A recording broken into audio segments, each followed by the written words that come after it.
Graça e paz, igreja, boa noite. Vamos dar continuidade à nossa série de ensino sobre unidade e amor. E hoje eu estarei ministrando. O Senhor, Ele colocou no meu coração algumas coisas e eu gostaria de compartilhar com vocês alguns princípios acerca desse assunto. A gente já vem estudando, já vimos bastante coisa. Se você perdeu algum culto, eu aconselho você a dar uma olhadinha no YouTube, lá no canal, os vídeos estão salvos, as pregações, e dá uma olhadinha. Né? A irmã Cláudia já ministrou aqui sobre que nós não nascemos para viver isolado, nós nascemos para viver em comunhão. Fred ministrou que quando nós andamos em amor com o nosso próximo, o mundo vai ver que nós somos de Cristo. Amém? Então, a gente vem recebendo várias palavras, né? Semana passada a Joelma ministrou sobre a importância dos relacionamentos, né? Ela ressaltou bastante também até aquela parte em Gênesis, né? Que não é bom que o homem esteja só. Então, desde o princípio, o Senhor já observou isso. Não é que o homem não era bom, é que não era bom que ele estivesse sozinho. Então, ao longo de todo esse mês, nós temos recebido essa palavra e todas elas vão se complementando, amém?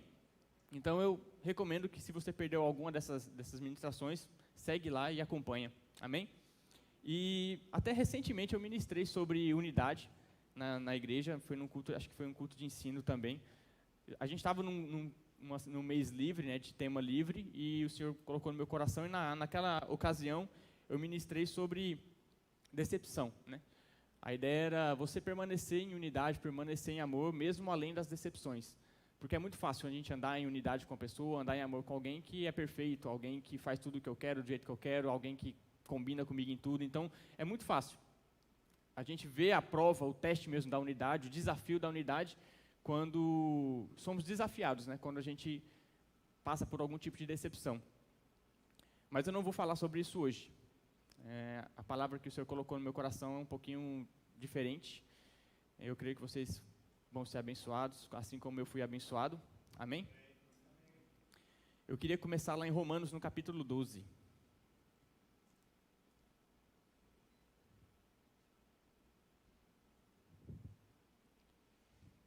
Romanos, capítulo 12,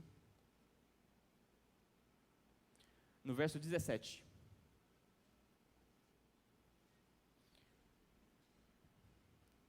Todo mundo chegou lá? Amém. Vamos orar? Pai amado e Pai querido, eu te rendo graças por essa noite. Obrigado, Pai Santo, por mais este dia, Pai Santo, que estamos aqui reunidos para ouvir um pouco mais do Teu Espírito Santo, aprendendo um pouco mais sobre a Tua palavra, Pai Santo, sobre esse tema tão importante para nós, Pai Santo, que é unidade e amor. Te agradecemos, Pai Santo, por tudo que Teu Espírito Santo vai falar conosco nessa noite. Cremos, Pai Santo, que nossos corações estão abertos e receptivos para receber a semente da palavra em nome do Senhor Jesus, que essa palavra seja ministrada com unção, com poder, com ousadia, com consistência, além de mim, ó Pai, em nome do Senhor Jesus, que eu fale aqui apenas aquilo que está no teu coração, livra-me do conhecimento humano, livra-me de falar coisas do meu entendimento pessoal aqui, mas que eu possa verdadeiramente, 100% ser guiado pelo teu Espírito Santo, em nome do Senhor Jesus, amém. Aleluias. Romanos capítulo 12, verso 17.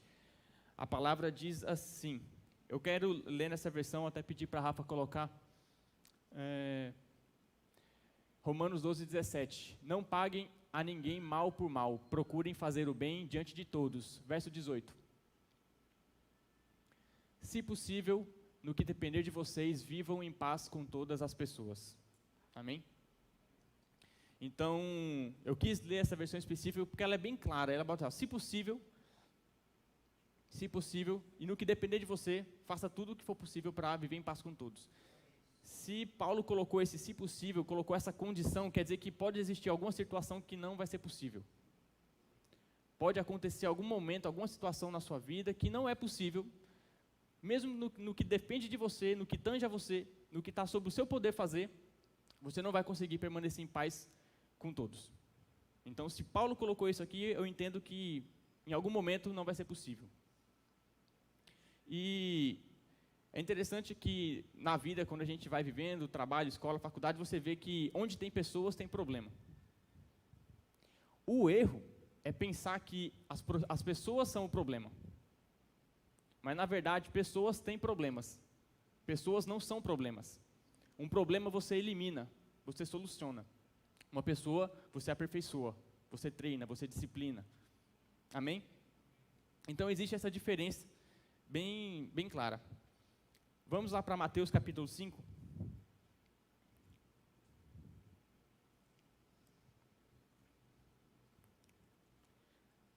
Estou apenas colocando um fundamento aqui para poder entrar de fato no que eu quero ministrar hoje. Amém?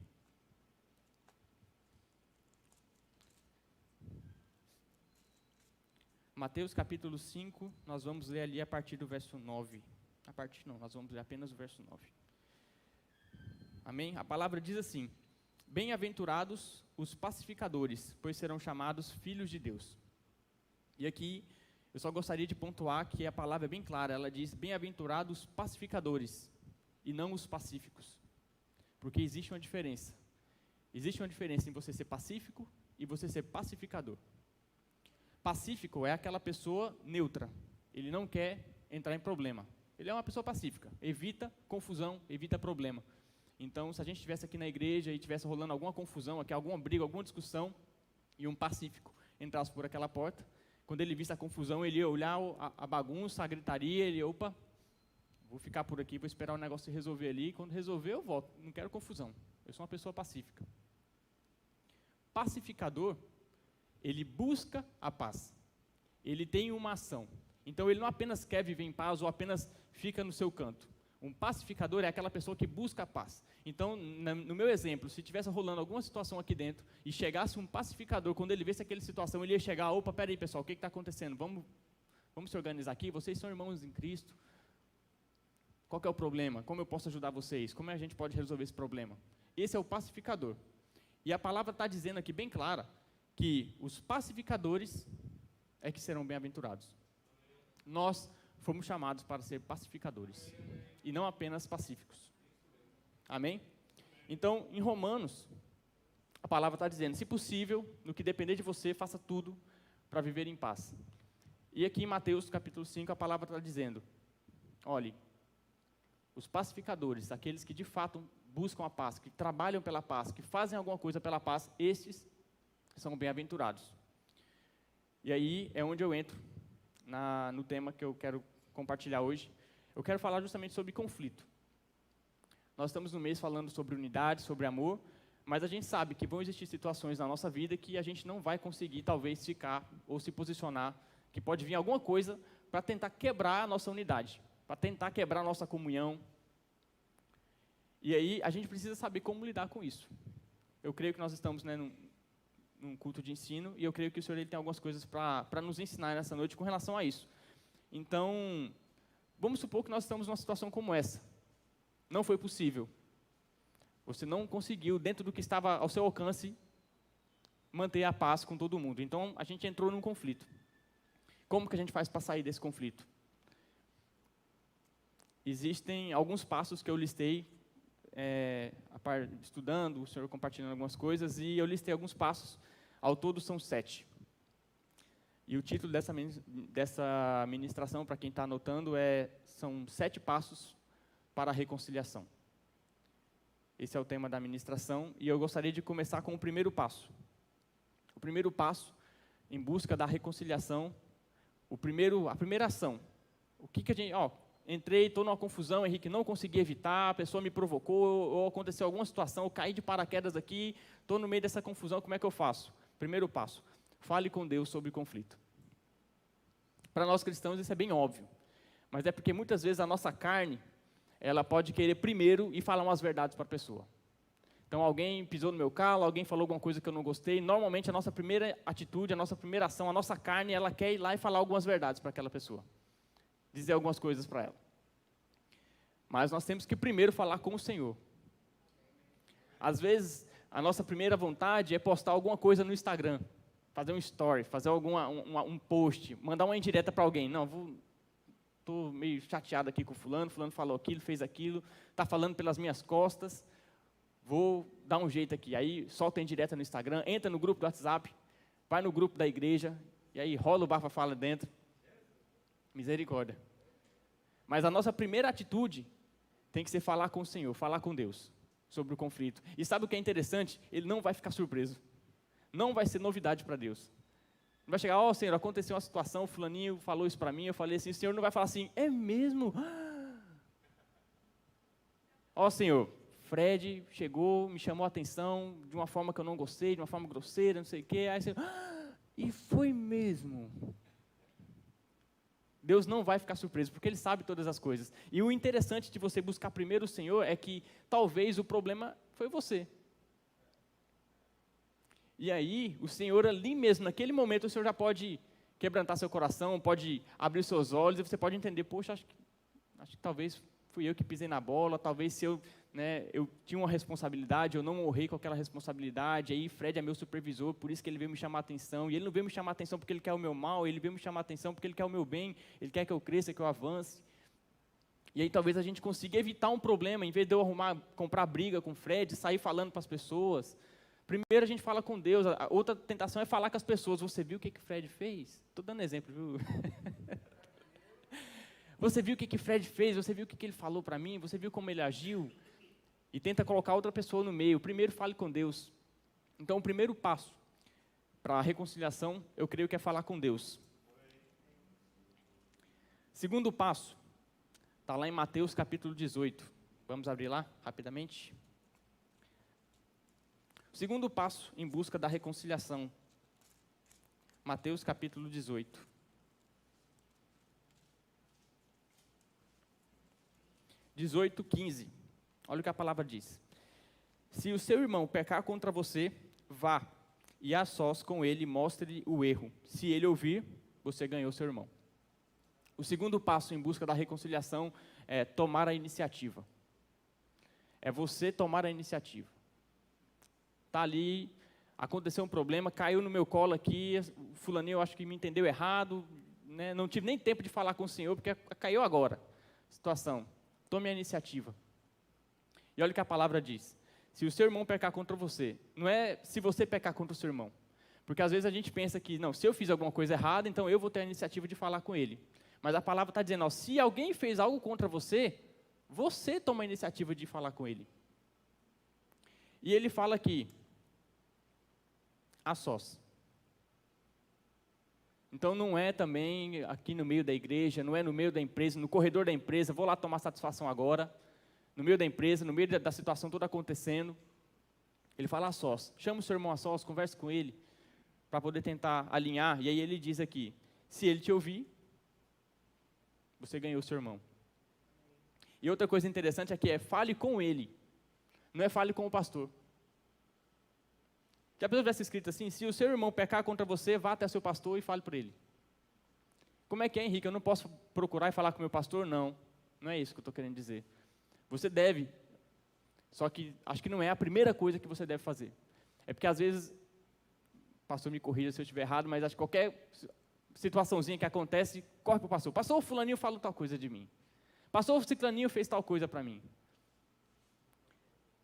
Sendo que a palavra está dizendo, você fez com você, então você procure ele, a sós, converse com ele, tente se acertar com ele. Se chegar na frente não deu jeito, a pessoa não quer se reconciliar, alguma coisa pior, aí você procura o pastor, expõe a situação para ele, ele vai te orientar, pode chamar para conversar. Mas o que quer dizer é que não é a primeira pessoa que a gente procura, né? Às vezes a gente já quer correr para o colo e jogar os problemas no colo do pastor, como ele tem que resolver tudo. Não, o pastor é o pastor, então ele que resolva tudo.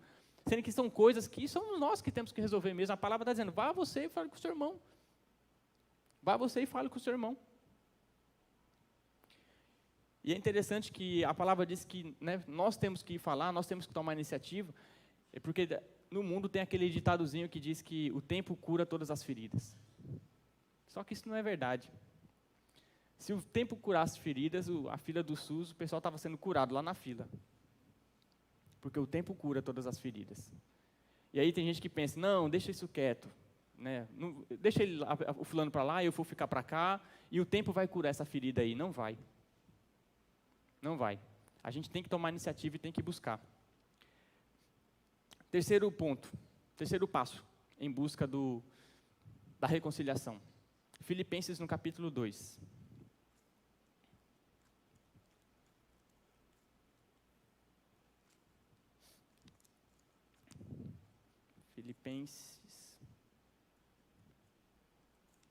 Filipenses capítulo 2, verso 4. Olha o que a palavra diz. Cada um cuide não somente dos seus interesses, mas também dos interesses dos outros. Essa palavra interesse, quando eu fui pesquisar, fui dar uma estudada sobre isso, a palavra grega utilizada aqui é escopos, vem de telescópio, e uma das traduções, um dos significados é perspectiva. E o terceiro ponto, para a gente buscar a reconciliação, para a gente manter a nossa unidade, manter a comunhão com o nosso irmão, é olhar o ponto de vista do próximo. Olhar o ponto de vista da outra pessoa. E é isso que a palavra está dizendo aqui. Cada um cuide não somente dos seus interesses, ou seja, não só da sua perspectiva, daquilo que te corresponde, mas cuide também dos interesses dos outros, das outras pessoas. Porque às vezes a gente pode sofrer alguma coisa, né, pegando ali como referência o que a palavra diz ali em Mateus, que a gente viu que, se o seu irmão pecar contra você, e às vezes a gente já vai cheio de razão, já quebra ali o primeiro passo de falar com Deus, já vai para cima querendo falar algumas verdades, e aí a gente antes não para poder analisar a situação. O que estava acontecendo? Por que aquele irmão fez comigo? Às vezes a gente quer olhar a nossa razão, o nosso motivo, mas não quer entender o motivo, o que aconteceu com o meu irmão. Por que será que ele falou daquele jeito? Às vezes acontece da pessoa não estar num dia bom, ou está passando por alguma pressão, né, alguma coisa, cabeça cheia, alguma situação, algum contexto que fez aquela pessoa talvez agir de uma forma mais ríspida, um pouco mais grossa com você, ou qualquer outra pessoa. E aí a ideia aqui é que vamos, né, falar primeiro com o Senhor, agora vamos conversar com a pessoa, vamos ter a iniciativa de buscar a reconciliação, reatar o nosso relacionamento, não quebrar a nossa unidade.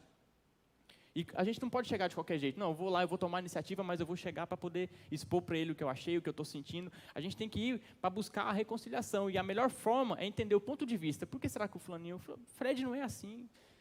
Porque, né, deve ter acontecido alguma situação. Se coloca na posição da pessoa, se coloca na situação que aquela pessoa estava. Vê o que a palavra diz ali em Salmo, no capítulo 77.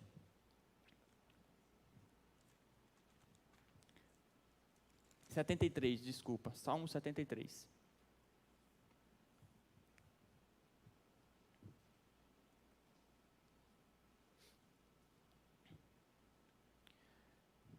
Quem chegou, dá um glória a Deus, amém? Deus é bom. Salmo 73, vamos lá para o verso 21. Olha o que a palavra diz. Davi falando. Quando o meu coração estava amargurado e no íntimo eu sentia inveja, agi como insensato e ignorante. Minha atitude para contigo era de um animal irracional. Então, às vezes, a gente pode estar passando por algum tipo de situação, alguma pressão, algo que está acontecendo, que isso meio que tira a nossa razão. A gente meio que age no impulso. A nossa carne falou mais alto.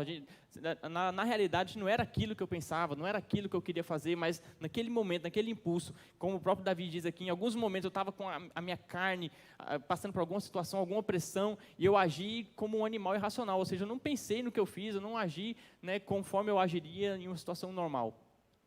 E a gente precisa tomar cuidado com isso, porque normalmente, quando a gente age ou fala coisas na raiva, na ira, em alguma situação como essa, a gente sempre vai falar o que não queria falar. E o problema é que o sentimento vai passar. Daqui um pouco aquele sentimento vai passar, você vai voltar ao seu estado normal, só que o que você falou não vai voltar atrás. A palavra que você lançou naquele momento não vai voltar atrás.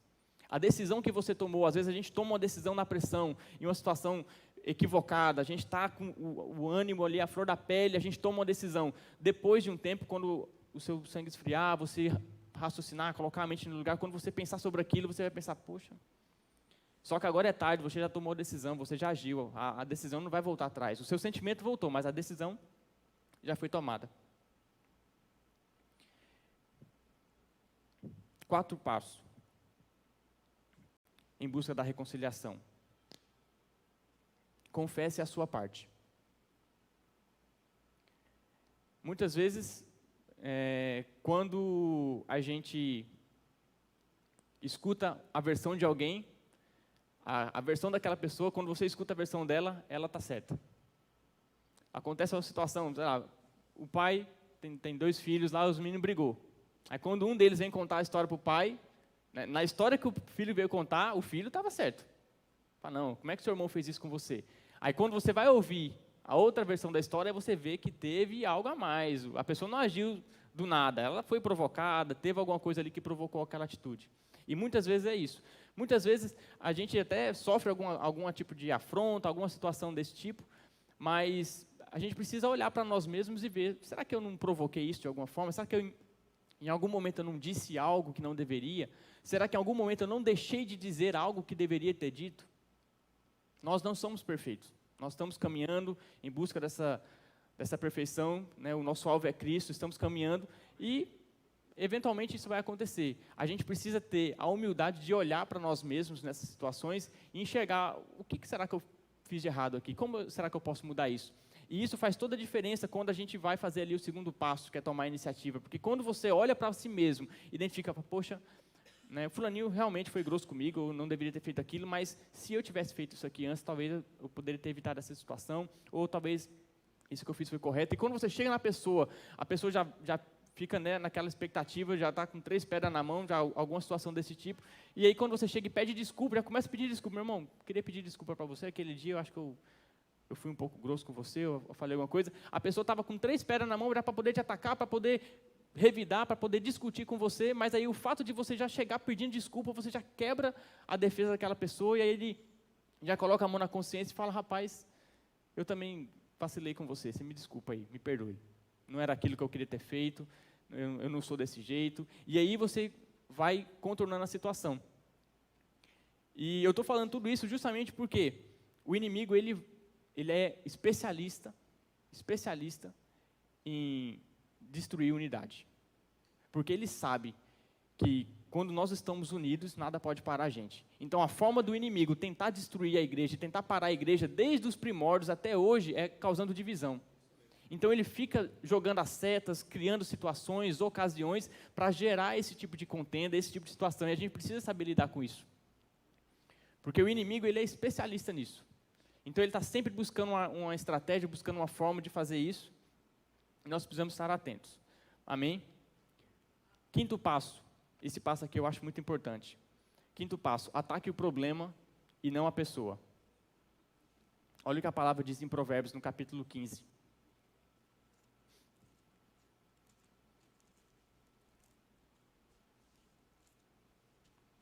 Provérbios 15, verso 1. Olha o que a palavra diz. A resposta calma desvia a fúria, mas a palavra ríspida desperta a ira. Muitas vezes a gente vai discutir, conversar sobre alguma situação e o foco é a pessoa e não o problema. E a gente tem que primeiro atacar o problema e não a pessoa.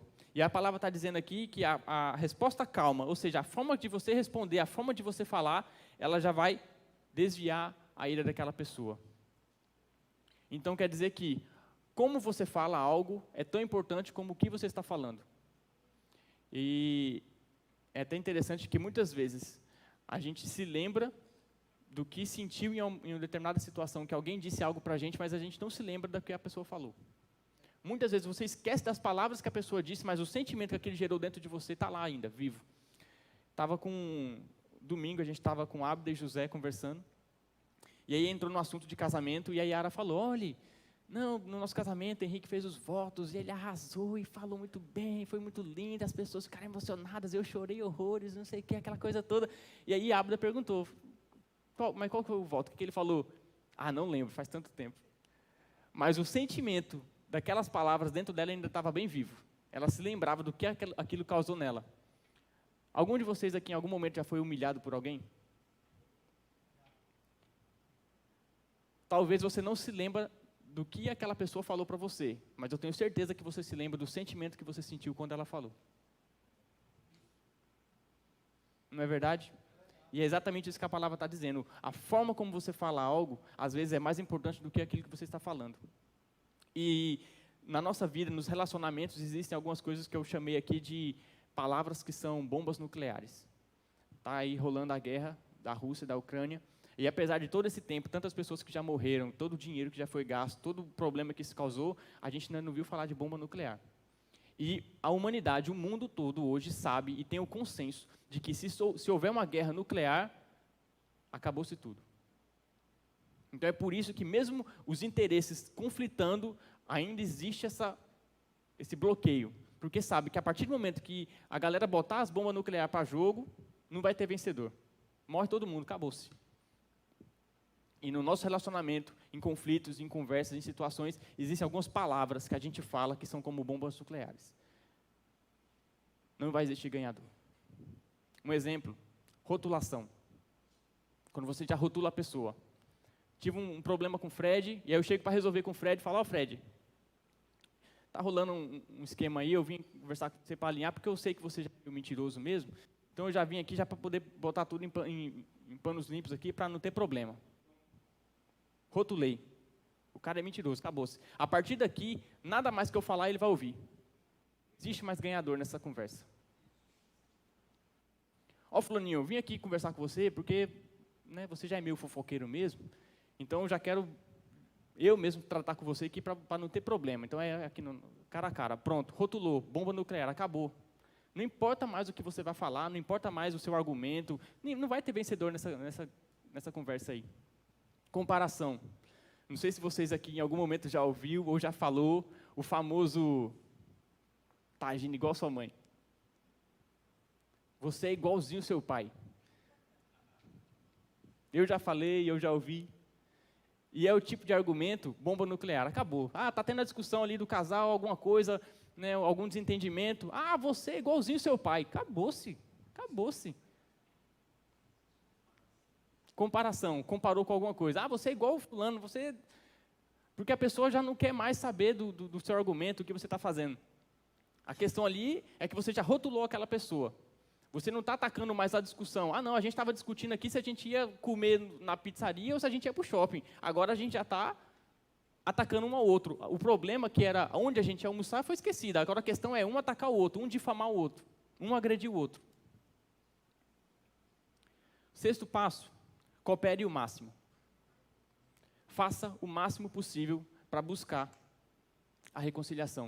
Não sei se você já se deparou com pessoas que às vezes você percebe que parece que ela quer botar lenha na fogueira. Às vezes você está querendo né, apaziguar, você está querendo acalmar a situação, mas parece que a pessoa ela não quer mais resolver o problema, ela não quer resolver o conflito. O que ela quer fazer, na verdade, é provar que ela tem a última palavra, é provar que ela tem a razão. Ninguém está disposto a dar o braço a torcer. Então a gente precisa cooperar ao máximo. Esse é o sexto passo. E o sétimo passo é enfatize a reconciliação e não a resolução.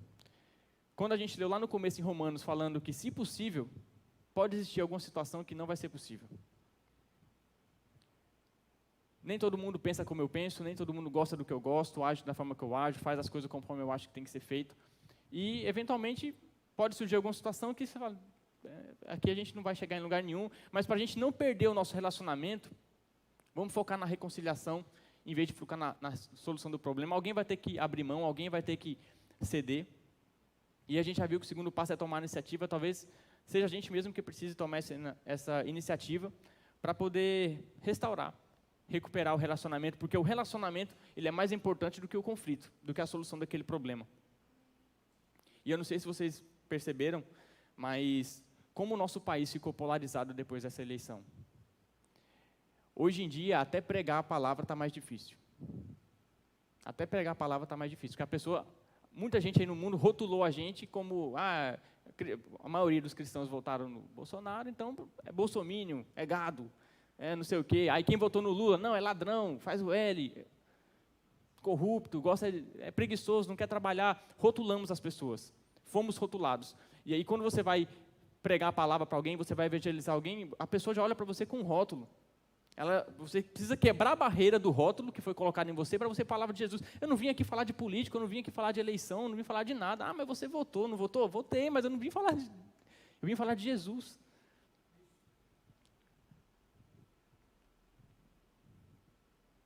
É possível discordar e ainda viver em paz.